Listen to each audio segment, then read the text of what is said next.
This is so nice, by the way. I love that we can go through the whole story. I love it, yeah. Oh, it's funny. There's so many pieces as well. Yes. So it's nice when we can like It's like go putting the through puzzle it, you know? together, really. Yeah, it's like putting a puzzle together. My space, your space. Your space, my space. Our space. OneSpaceLove. Welcome, Holly Riva, to OneSpaceLove. So good to have you today. Yeah, thank you so much for having me. I'm so excited to have a good chat. Actually, I must give a shout out to David for connecting us, and we might share a little bit more about him if it comes up in the chat, but I'm very grateful that he introduced me to your music, and yeah, it's definitely been part of my journey. So thank you for all that you share and all that you do. No, that's so nice. And I love Dave, and it's so sweet that he was able to sort of like put us all in contact and that we're able to be here. And yeah, no, I really appreciate magic moment together. And I'm really excited to get into your journey, and what an incredible journey you've had. It's just, I'm excited to go deep on that and share that with the listeners. Me too. Yeah. But before we go in, can you introduce yourself to the listeners by answering the statement, I am? Okay, I am a creative. Yeah. I am someone who likes to push the boundaries when I'm trying to express myself or express a message.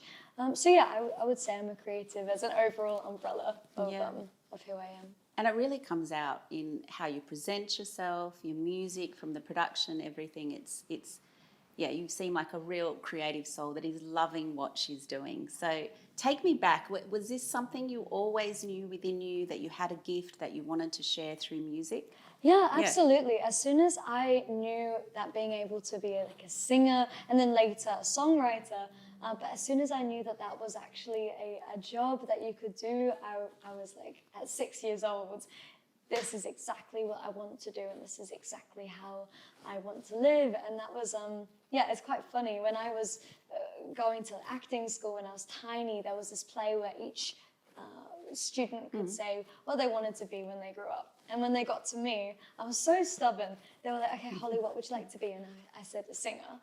And they're like, okay, so what's your plan B? And I'm like, there is no plan B. Like, that's what I want to do, and that's what I'm passionate about. Well, I said there is no plan B. 6-year-old Holly needed to evolve, but that's where I was at, and that's where I've stayed. So yeah, I've been at it since I was tiny, and I was classically trained from 12, but then went into pop music around 15, and then begun writing professionally at 15 and recording at 15. But yeah, I've been. Yeah. And I love that you were at an acting school when you said, I want to be a singer, you know? Yeah, I love acting as well. I really love just different forms and mediums, but I think that was something that within my soul, I knew that was sort of the direction I want to go, and definitely I would love to explore different creativity mediums like acting too, and I have a little bit, but my thing really is being a singer-songwriter. Has there been some journey with Kate Blanchett in acting? Or? I mean, I was in the same group as her son, so we were all in the same class together in this acting school. And she's so sweet, because when I did one of the first plays when I was about 7, she came up at the end and she was like, "You're really good, keep going."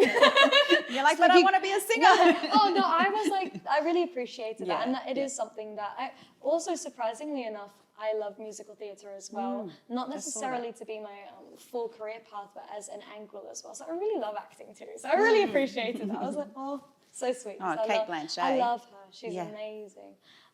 And yeah, she's very down to earth, and I love that she's been able to live a very sort of beautiful lifestyle as well as do her craft. So yeah, she's amazing. It feels like you're doing what you love as well. Yeah.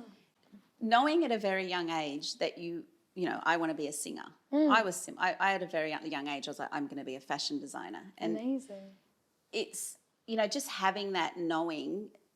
How was it with your parents? Like, were they nurturing of that and supportive of that throughout your journey? Yeah, definitely. Yeah. They always had my back, and they're both in different creative fields. So my dad is actually like a classic yacht builder and an artist, and my mum is a fashion designer.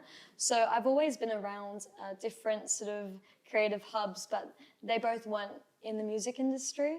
And because of that, actually, we would go to India quite a bit when I was tiny for my mum's business. So I've been going there ever since I was tiny, and she always had my back, and so did my dad, in supporting me and sort of bringing, if there was something I really wanted to kind of put my mind to and do, they would have my back no matter what. So at a young age, you all travelled over to India and spent time. That would have been really, an interesting path to be taking out of Sydney, was it? Yeah, Sydney? yeah. So it's quite funny actually, because teachers at school would be like, "Oh, where's everyone going for the holidays?" And I'll be like, "Kolkata," and they're always like, "Yeah, that's cool."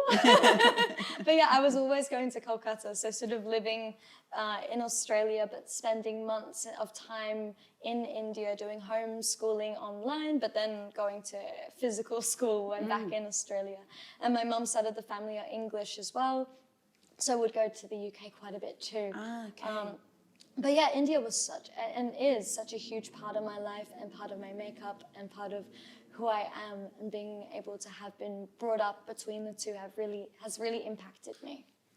And did your family touch on like the spiritual side in India? And like we would go to Rishikesh, and it's actually quite funny because one of the stories of that was it was around Diwali time, which is a big festival in India, celebrating the light. And anyway, so we're in Rishikesh on the water of the Ganges, which is where the Beatles actually were. And I was sort of singing to myself. I might have been about 10 years old, and I was singing on the water, and a Swami came up to me. This sounds really abstract. No, I love this. But a Swami came up to me, Swami Chitananda, who sort of looks after that area, and he was like, we're having the Governor General come tomorrow to celebrate, to open up Diwali, and would absolutely love if you could perform. And I was tiny, and I was like, "Oh yes, please." And my parents were like, "Oh, okay, cool," because it was to 10,000 people, so it was quite huge, and that was televised, and it was probably one of my earliest memories, maybe the second time I'd ever performed. So that had, it just is really sort of embedded into me of, such a good feeling. And what did you sing? I sung a mix between Let It Be and Salt Water. Which is Julian Lennon, John Lennon's son's song. So the two together, because I always loved the Beatles, and also it's all about cleaning up the Ganges right now as well. To this day. So that was really prevalent. Salt water as well, to look after the environment. So India's always been part of me, and that beauty of everyone coming together and singing together, and sort of that ritual of people being together and being one with each other is so impactful. Did they sing along with you? Yeah, so we did a mix of, I was part of in the crowd sort of chanting, and then when it was my time to perform, when I was singing Let It Be, people sort of sung along as well, which was nice. So it did feel like very wholesome. Unified. A little bit of that call and response. Yeah, there is something almost hypnotic about call and response, isn't there? Tell you, to me, it really unites, the receiver and the giver. Yeah, and it really gives, everyone gets energized from it. And it's almost like when you go to any concert where everyone is singing with the artist, you get that feeling of energy and flow because everyone is so unified. Yeah, that's the beauty of live music. And I think they actually are doing call and response with those big stadiums anyway. It's true. It's so interesting that these things that are very natural to us do occur in different settings that you wouldn't kind of put the two together with. Well, even in sports, Yeah, it is. You're in that big stadium, which I've started to go to with my younger son. Nice. I was always more music than sport, but you get that feeling when everyone's cheering and wanting the best for their team, I guess. And that's sort of like when you go to a music event, you really, if you're a genuine fan, you're on you're on the team, you're in the team, you're part of that community. And definitely. And was there, because we want to go into the Hope Foundation and how that came about, but was there an experience when you sang younger? Was it 8 years old?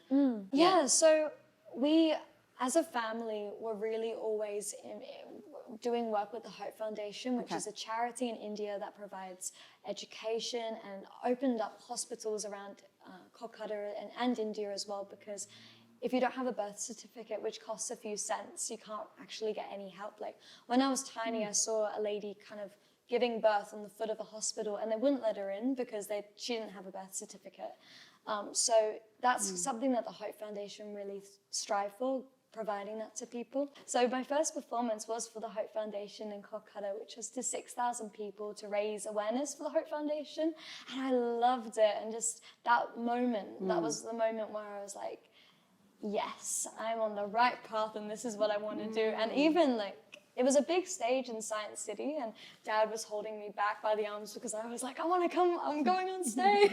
Like to hold me back. And then when it was time to go on stage, I let go and I went off and did my thing. No nerves. Yeah, just a knowing. real excitement. Yeah. And I think that's also a mindset thing, being able to take those feelings and be like, this is pure excitement. I want it, which is good. I think a lot of it is also psychology and how you, those natural endorphins that go through your body, how you can tell your mind this is a positive thing and preparing you for what you need to do. Because do you feel that it's almost like a calling through you and this is something you've been called to do? Definitely, definitely. There's like, yeah, I've never not wanted to do this and never questioned. I've always just sort of kept on my journey, and I feel like there's been so many powerful moments that it just reaffirms what I do. Well, I wanted to go to the powerful moments because, oh my goodness, reading through all these contacts that you've made and who they've worked with. Can we touch on, because from there you went to the UK and there was the meeting of your manager. Yeah. Would that be on the right timeline? Yeah, that's definitely on the timeline. So with the Hope Foundation, I continued, not for any reason other than I absolutely adore the charity and what they do, and also I love performing. So it seemed like a match made in heaven. And when I was about 12 years old, I was performing for them in London, actually. At the Mayfair Hotel and also at the Park Lane Hotel. I did different things. Without going on a massive tangent, there were beautiful people there like Judi Dench who support the charity. And I didn't know at the time who Judi Dench was, so I accidentally bumped into her cousin, like physically bumped into her cousin. And then I was like, sorry. He's like, oh, you should meet, or it was a family member. You should meet my, Judi Dench. And I was like, oh, nice to meet you. And then later on, I realized I love Judi Dench. But yeah, so there was definitely a good community around. And I was performing at 12. And one of my managers, someone who was in business with him, was there. And she came up at the end and was like, I really think you should meet Bill Kimber. And he launched Annie Lennox and the Eurythmics. And he's just such a gem. However, when he first met me, he was like, I don't really want to deal with kids. Yeah, you would have been very young. Which is fair enough, because I was 12. So he said, if you're still writing when you're 15, if you're songwriting and you're really like invested, if you're at 15, I'll come back and see if you're still at it, and then we'll talk. So that's How like wonderful. like, for me, I'm very, if I get if someone tells me something, I already was going, but if someone gives me something like that, I'm like, okay, let's go. I'm like, okay, let's see what happens. So when he told me that, was like a red rag to a bull, So so I kept going and going, kept writing, and then when I was 15, I was attending a jazz and rock course at the Guildhall Uni, where I was doing like a 2-week course, kind of living on my own in the student accommodation in London. And my mum came in from my grandparents out in the countryside, and we all met up all together, Bill, and that from then on it was like, let's go ahead and let's do this thing. And when did you start? Because you started like co-writing, and there's quite a lot of people that you crossed paths from the Smiths. Was that earlier? Yeah, I did. Yeah. So basically, at 15, when Bill came on board, then I started writing with different people. I developed, first of all, my sound, and I was being produced. I did bits and pieces in Australia. However, the next year, Bill was like, okay, let's get you a publisher, let's get you sorted, and you can start writing in the UK, which was awesome. And my first co-write, this is so nice, by the way. I love that we can go through the whole story. I love it, yeah. Oh, it's funny. There's so many pieces as well, so it's nice when we can like it's like go putting through the puzzle it, together, really. Yeah, it's like putting a puzzle together. But my first co-write was with Jamie Duffin, and his In Scotland? in Scotland. Yeah, you know that. You know your stuff. And his dad was Graham Duffin from Wet, Yes. which are a big UK group. Yeah. Scottish, Scotland. And my granddad's Scottish as well, so it was nice to go back to Scotland. And he had worked with, was it you two? He's worked with a lot of cool people, Jamie. He's really down to earth as well. He's so funny. He's What like, an Holly, opportunity. let's write a banger. No, Scotland, write a banger. I can't do it again. But yeah, he's so fun. And so that was my first co-write. And then from then on, I kept writing with different amazing people. And yeah, there's been so many people along the way. With Craig, that started, I was in my final year of school. Okay. I'm 20, so when I was 17, 18, and so COVID happened, the lockdown. So Craig, we both survived the lockdown through working online together. So every single day, Craig was in the band The Smiths, and my publisher, he's on their books. Anyway, so we got hooked up and we just got on like a house on fire as well. In Manchester, like, the guys from Manchester, like, the people are so nice. Everyone's so friendly. So we got on, and then every day we were writing together, and we still do, but it was like religiously every day. And I would record my vocals from my home studio and send it to Craig. I'll create top line ideas. He would create instrumentals, would put the two together, my melodies and his sort of incredible instrumentals, and they would marry really well. So yeah, and then I don't want to go on a huge You created rant. a song with him for the Hope Foundation. We did. We created a song called Hope for Us, which we wanted to blend a mix between the sort of pop ballad feel, but then also use traditional instruments like sitar and tablas, and really make it sort of that mix between the West and the East and coming together beautifully. And that's what we did. So the charity had that song now, which is really nice, and they're going to be using it for their promotional side of things. But it was a full circle moment, because I owe a lot to those guys, because a lot of my journey comes back to that point when I was younger. A lot of the people and the situations come back to me being immersed in this charity and being genuine about it. But yeah, it comes back to that. Without me planning it, just sort of did a figure of 8 eventually. Yeah, because it feels like from Maureen noticing your gift, she really set a pathway of all these contacts for you, of people that supported the Hope Foundation. Yeah, and she's such a great role model of a strong woman who really helps community and really wants to help society, and she's so selfless. And she's so fun as well. She really kicks ass. So I think it's nice to see those people and have those people in my life. Because what are you passionate about, like having that experience and seeing what does actually go on? Yeah. What areas were you really passionate about that you feel has come through in your writing there from that experience? Yeah, I feel like being able to sort of make sure that whatever you do, that you're able to take your craft and also make sure that you can help as well as do what you love. So if there's any way that with what you do that you can sort of support something that you're genuinely passionate about, I think it's really important. And for Craig and I, creating that song for the Hope Foundation and being able to do something that benefits them as well, and also everything will go to them for that. So it's just really clean.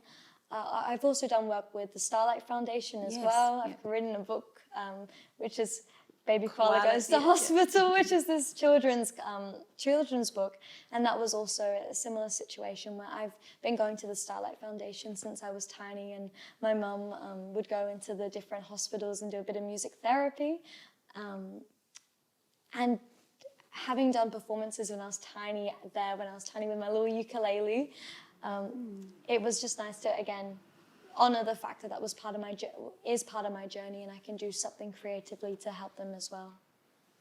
Did you have any challenges? Because I've read there were some challenges, through yourself that gave you that empathy. Definitely. I have dyslexia. Yes. So when I was really tiny, about 8 years old, when everyone was sort of getting their reading acts together, when I looked at the page, it used to be almost like a matrix where the words would all move and it would all look a bit strange to me. And I remember even being in year 2, putting my hand up and being like, "Miss, which one on the word bank is cat?" How crazy is that?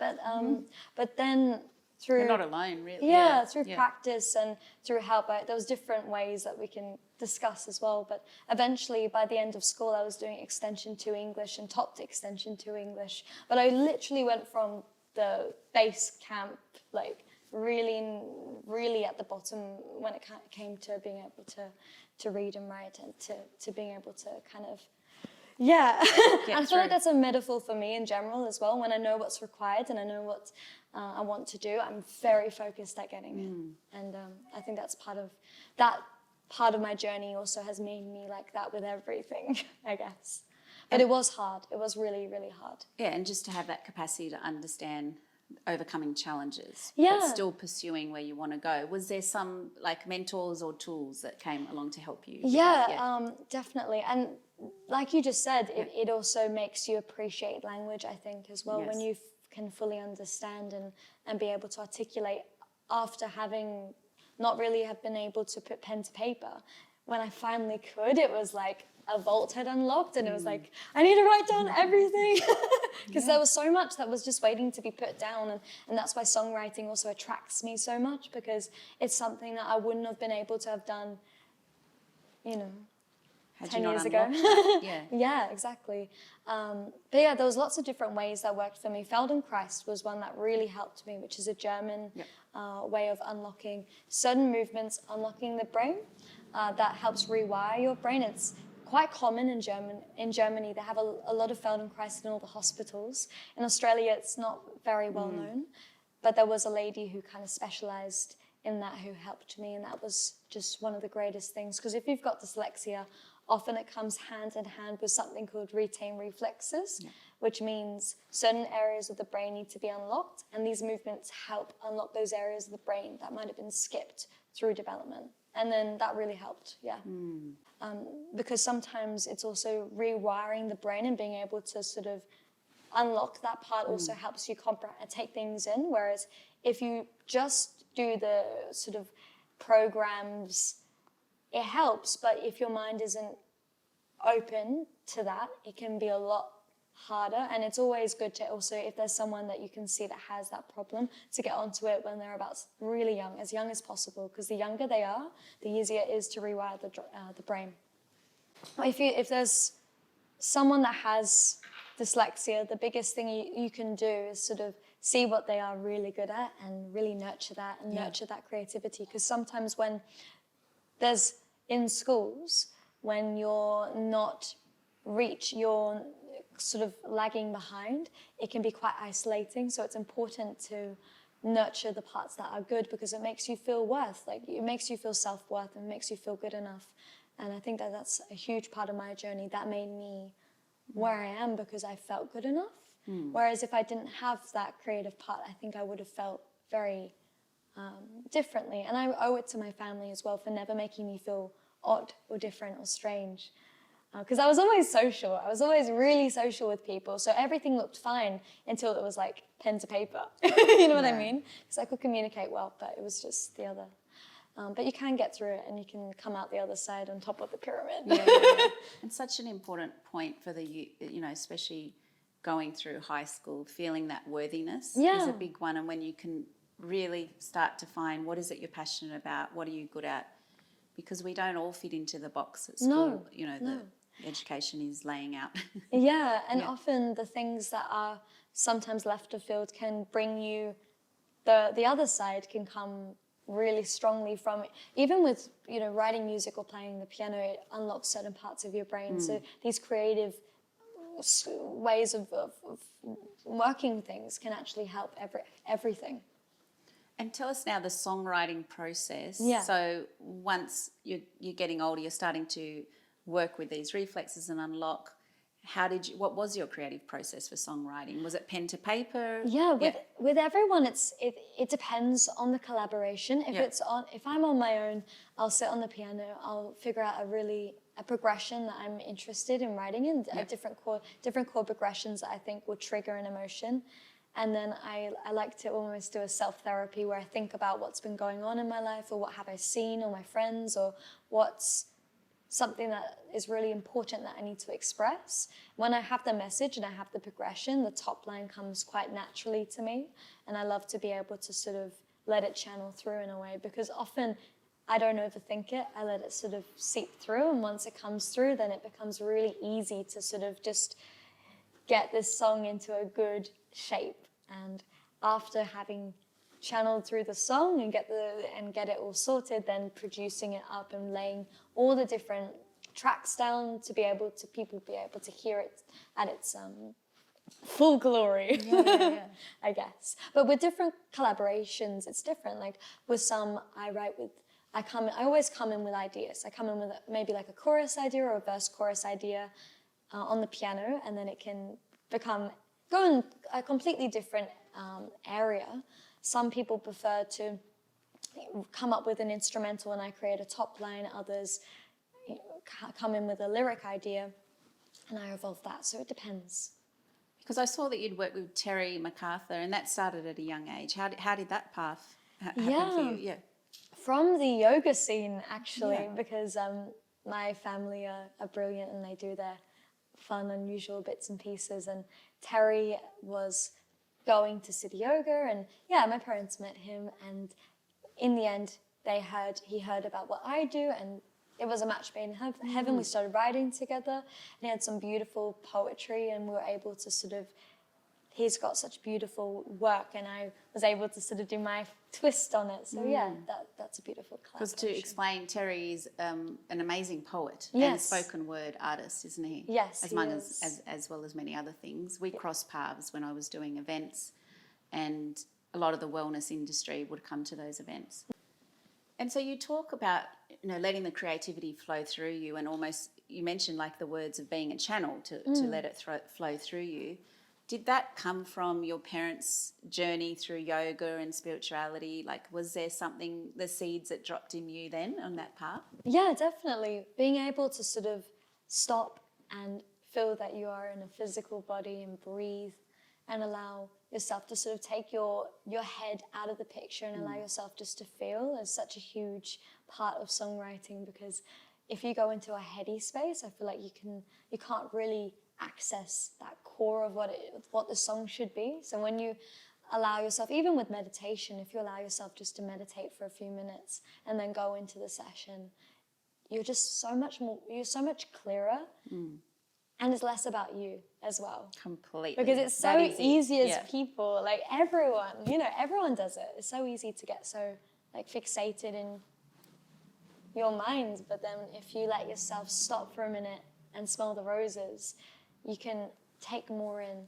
and you're able to channel more in with your songwriting as well, or whatever it is that you do. But for me, for songwriting. Well, I think it's, whatever your gift is. Yeah. When you are able to, that word surrender, able to really allow yourself to be that vessel. Yeah. And take yourself out of it. It is true. Yeah, it is true. Just,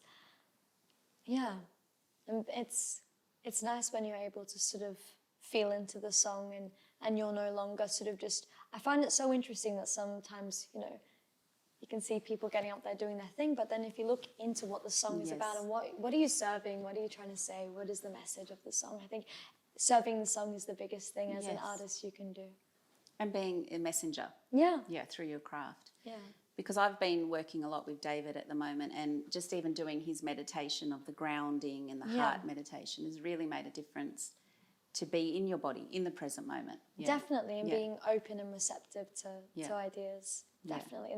The heart, I love a good heart meditation. Love Dave's heart meditations. Quite nice. Yes. You can go on iTunes, Dave Flakener's meditation. Quite good. Recommend it. Me too. I definitely recommend it. We'll put it in the notes. Put it in the little Nice. Where do we go now? I feel like the music started because you were in your final year of school, around 18 now, and then lockdown happened.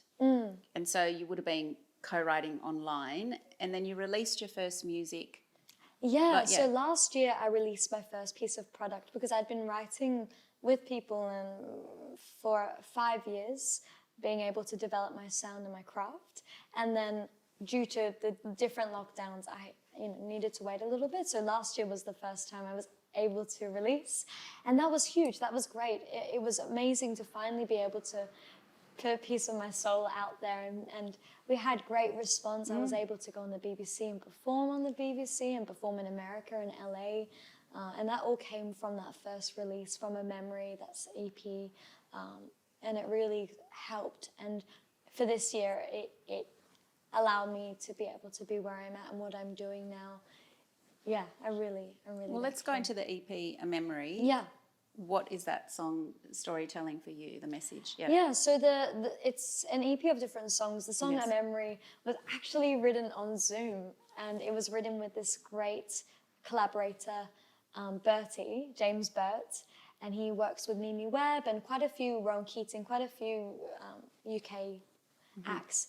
And we've written together in London as well. So we were on Zoom and we were talking about different situations, and I'd had this experience with this person in my life, and it wasn't healthy, and I decided I wanted to move on. But it's a song where when you're happy about moving on, you've gone through all the stages of grief, you've gone through sort of anger, and you've gone through all the different sort of moments, and you're ready to surrender and move on. So it's that sort of evolved, ready to take the next step without anger or anything else, just moving forward. Hope you have a good life, and now I'm going to have a good life too. I mean, that message is just, if so many people in toxic relationships could get that message, because it is it's hard to get to that It's point. hard to get to that level and to come to that, acceptance and love. And I love, it does really reflect in that song of holding on to the memories and being grateful for the memories. Yeah, exactly. And I think it's interesting because my current single, Drowning, is almost like a memory is when you get to that stage. Drowning is when you're going through the process of coming to that stage. Yes. So it's interesting. I released the other one out first, and the one after about sort of, it's more of a struggle. It is a struggle. Oh, the other one was a struggle too, but it's a struggle. But yeah, all the songs sort of come together and sometimes they marry up together, and yeah. And did you write Drowning at a similar time, or? I wrote Drowning last year. Yeah. Not a similar time, about a different situation, but it is, I guess, going through that process of relationships and follows. Because we'll jump to Drowning Yeah, now, sure, because sure. Drowning is about releasing toxic relationships, and I have very much related to this song, and I've been playing it on replay a lot. Oh, that's so sweet. It's so powerful, just wanting to feel a love that really honours you and that really sees you, and to give yourself permission to allow that and let go of what is no longer serving you. Yeah. It's such a powerful song. But you worked with some really amazing people on that track as well. Yeah, and it definitely is about coming to that stage of self-worth and knowing what you're worth and knowing what your values are. I wrote it with two other collaborators, Swavy Beats, who'd worked with Kanye West recently, who's also 20, and we got on so well. It was really fun. And then another guy called Kit Rice, who's an amazing songwriter. And the cool thing was we were quite a diverse group. It was really fun. Kit, it calls himself, like he's so gorgeous and so eccentric. And Sam is sort of very relaxed, and he's got gorgeous dark skin, and we're all we all got on really nicely, and we all have different personalities, and I was sort of in the middle, and we all came together like a happy family. Kit, I came in with an idea, a melodic idea, and a friend of mine had been going through a toxic relationship from a dating app. She met this person, it was just horrible and broke them down. And it was about that situation, so we wanted to serve that story. With the lies and the constant lies, and then the giving and the love bombs, and definitely, and show sort of, we wanted the imagery to be very symbolic of just that feeling where you just want to crawl under your skin and you just don't want to be, don't want to be, you just want to go into the background and sort of dissolve. But the song does get to that conclusion of actually, you're worth something, and you don't need to be in that space. And you got to go into some really great studios. Yeah, we worked in some beautiful studios. The one that Drowning was recorded in was in London, in this studio that Ed Sheeran works at quite a bit, and it was great. We wrote it originally, though, in a really dingy, shepherd's bush Yep. writing room that was a little bit like, it was a little yank. It was fine. And it was actually quite nice because the song, we started in a place that was like, and then by the end of the Grungy song, and- we started in like grungy little studio, and by the end of it, we ended up in a really beautiful You found space. your worthiness. Yeah, the story of the recording Yeah. of the song was Yeah. reflected the story. And this has just been released, so we'll be sharing that Yeah, with the it's listeners. just been released, so it's on all streaming platforms to check out. Yes. And there's a music video, studio video coming out as well. So that will be really good. But the first track that you released was I Hope You Find It. Mm-hmm. And I read that there was a situation that really triggered you to really feel like you needed to share that song. Yeah, so I went to a performing arts school, and Yeah. everyone around me was super beautiful, creative, and diverse. And a good friend of mine was transitioning from female to male, and he is just such an incredible part of my life, and he's gorgeous. And when he was going through that transition, it was really, really hard for him, and I could see it was a huge struggle. But he also knew exactly what he needed to do. So I wanted to just be there as a supportive friend, just so he knew that I'm always there for him no matter what, and no matter what he needs to do. I love him for who he is, I guess, as a person, and everything else is brilliant, but I love him as a person. And it's about just being there for people in general that you love. If there's a friend or someone going through a hard time, no matter what it is, just showing your support and that you will always be by their side. You really can feel that through that song. And Distorted Heaven, did I get the name right? That the film clip is animation. Yeah, Oh, it's just beautiful. I'm glad you. Yeah. Oh, I'm glad you liked Yeah. it. No, I'm really glad. That one was also about someone that I'd seen who'd gone through a really, really tough time, and through physically also kind of selling herself, and just seeing the whole process of that, and just seeing what can happen from a external perspective. But yeah, I'm glad you like that. Because it's an interesting, there's a lot in that song, and it's almost like when you disconnect yourself from the source, or whatever we want to name it. But when you disconnect yourself from that, then you do feel distorted and out of balance. Exactly, and I think that you can see, if you allow yourself to sort of have that love for yourself and self-worth, there's a lot of positivity, and if that's sort of not a part of the process, you can see how distorted the makeup and what you allow, what can happen, and what your boundaries are can be. Yeah, so that song is about when there's no boundaries, what can happen to. Yeah, it sounds so depressing, but anyway. No, I think it's really powerful messages that need to be shared. Yeah, and I think for me it was a process. When I saw from this person what was happening, it was my process of being able to deal with seeing that happen to her, because she wasn't always like that. So it's almost like a diary, I guess, being able to deal with it for myself, see how people can change, and yeah, nice. And then you came out with Love Who You Want to Love, and it just kind of, the journey climbed up with this track. And what a powerful message, again, to be sharing. I mean, going to a performing arts. My son goes to a performing arts. Oh, really? Do you mind me asking which Newtown one? Performing Arts. Nice, nice. Okay, And cool.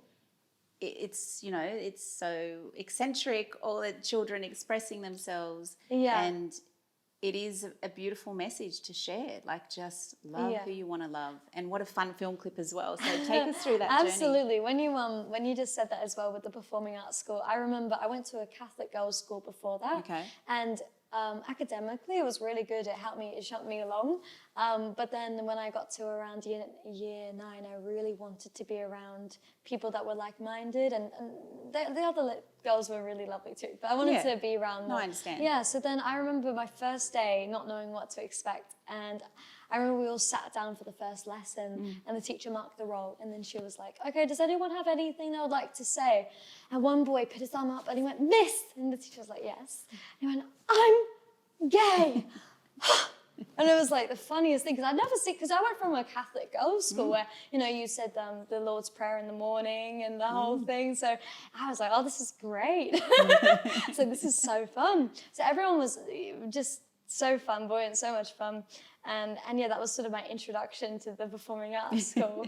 And that song, Love You Wanna Love, is, again, just saying no matter who you are, you have the right to love, and no matter where you come from, your background, your sexuality, just being able to love who you want to and allow people to love who they want to. And that's something that, you know, it's a really beautiful celebration, and it's a celebration of being able to be true to yourself. And that song was nominated for Hollywood, was it the music? Yeah, Hollywood Independent Music Awards in LA. That was so much fun. And Diane Warren, who's a really well-known, incredible songwriter, who did like, Only Love Can Hurt Like This. Like, she wrote that, and I love that song.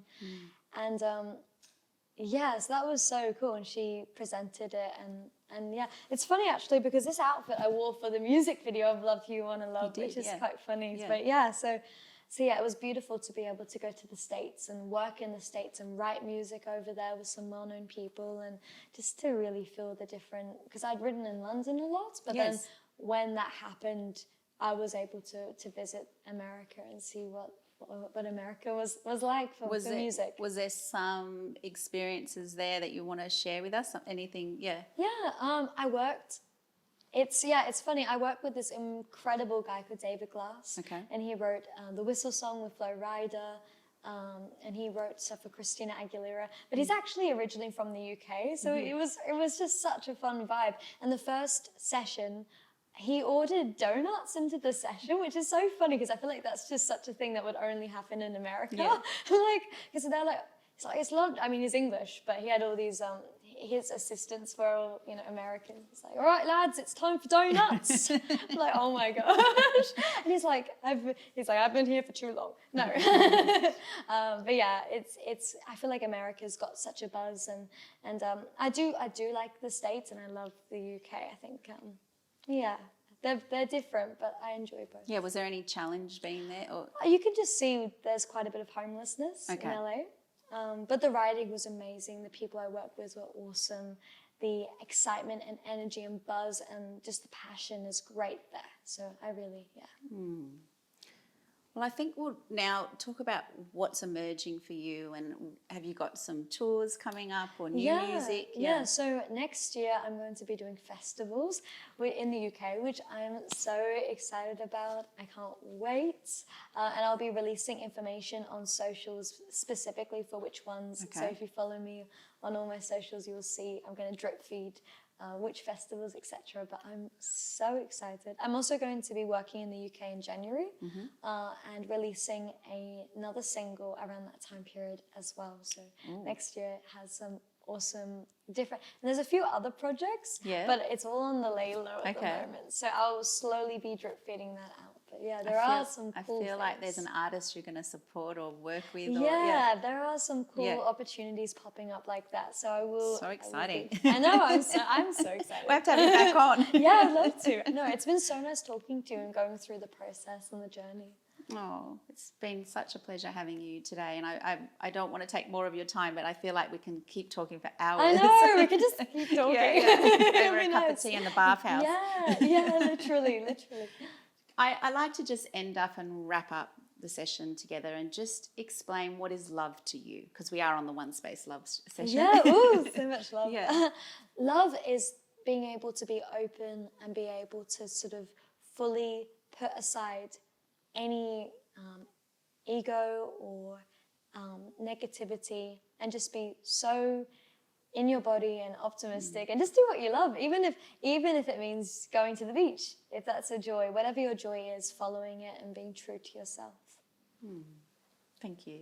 I saw on your, if you go over to Holly's social, she shares a beautiful quote from Barbara Streisand about doing what you love. And John Lennon also says something about, like, at the end of the day, people at school would ask me what I wanted to be, and I would always say I want to be happy when I'm older. And I was like, oh, that's so nice. That's such a truth, isn't it? And all you need is love. Yeah, all you need is love. Yeah. Thank you, Holly Riva, for being on the OneSpaceLove Show. Thank you, Steph. That was awesome. Okay. Feeling like there's nothing to change. Found the guy to show me the way, but my heart is beating strange. Is it leading me astray? It's getting hard to just be okay. okay. There's a light on in my head. Maybe hope is not my friend. If you don't call when I'm alone, if you don't think how could her day be, well, you're probably not right for me. Well, you're probably not if you don't care and you don't speak. What do we have going for us, baby? Well, you're probably not right for me. Well, you're probably not right for me. Oh, oh, oh, oh, oh, oh, oh. Well, you're probably not right for me. Oh, oh, oh, oh, oh. There's a light on in my head. Maybe hope is not my friend. Don't know how I can pretend that we could be together. If you don't call when I'm alone, if you don't think how could her day be, oh, you're probably not right for me. If you don't care and you don't speak, what do we have going for us, baby? Well, you're probably not right for me. Well, you're probably not right for me. Oh, oh, oh, oh, oh, oh, oh, oh. Well, you're probably not right for me. Oh, oh, oh, oh, oh, oh. Well, you're probably not right for me.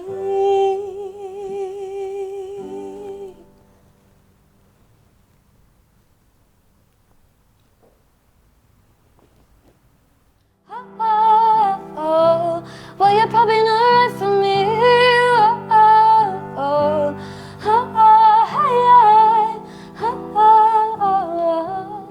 oh, well, you're probably not right for me. Your space, my space, our space. OneSpaceLove, OneSpaceLove, OneSpaceLove.